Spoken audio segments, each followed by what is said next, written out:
樣嘢嘅喎。不過呢度講咧，大家真係千祈唔好呢度散，真係要記住，尤其是外遊，你知外遊一定係飲飲食食㗎啦，係咪？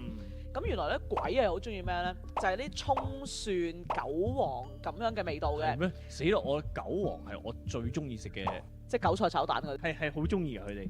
好中意啊！中意到點啊？你知唔知道啊？